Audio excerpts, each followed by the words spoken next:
Je m'appelle Catherine Barthélémy, je suis médecin, je suis pédopsychiatre et je suis spécialisée en neurosciences, en sciences du cerveau. Je suis membre de l'Académie nationale de médecine et je vais en être la présidente en janvier 2024.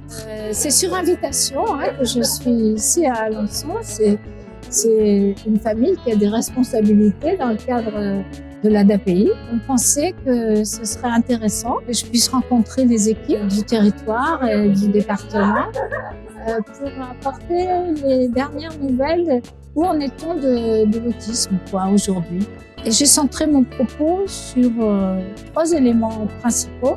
Le premier, c'est que l'autisme est vraiment un trouble du développement et en particulier des réseaux du cerveau qui s'organisent bien avant la naissance pour produire, on va dire, des activités très importantes, la reconnaissance des bruits de la voix humaine, l'orientation sociale, la communication par le langage. Le deuxième point, c'est que l'enfant, l'adolescent, l'adulte avec autisme est au milieu d'un système, d'un écosystème qui comprend non seulement la famille, mais aussi l'école et la société plus généralement.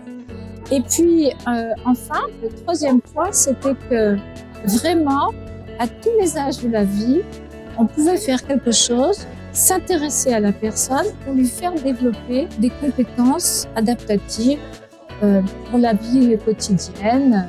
L'Académie de médecine est une académie qui regroupe des spécialités médicales multiples.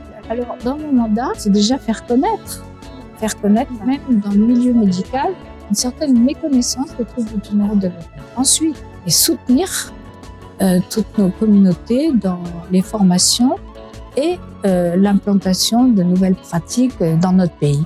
Aujourd'hui, nous venons de recevoir une professeure d'université qui vient de nous parler de l'autisme, des troubles du spectre autistique et puis des troubles neurodéveloppementaux.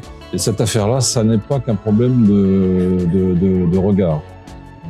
C'est aussi un problème d'analyse, de vérification scientifique, d'observation fine.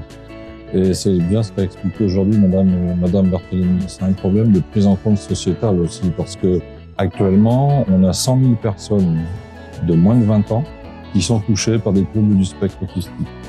On a 600 000 personnes de plus de 20 ans qui sont touchées par ces mêmes troubles et pour certains peut-être pas diagnostiqués.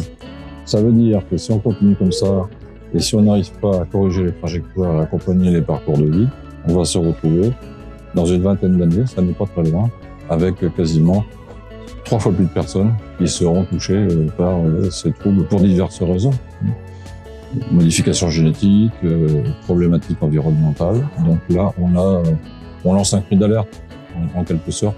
Et il faut vraiment que, au-delà du regard, c'est déjà important, mais c'est bien d'en parler comme on le fait là. Au-delà du regard, on s'empare de cette problématique et on se l'approprie vraiment, parce que c'est une problématique qui va concerner la société dans son ensemble.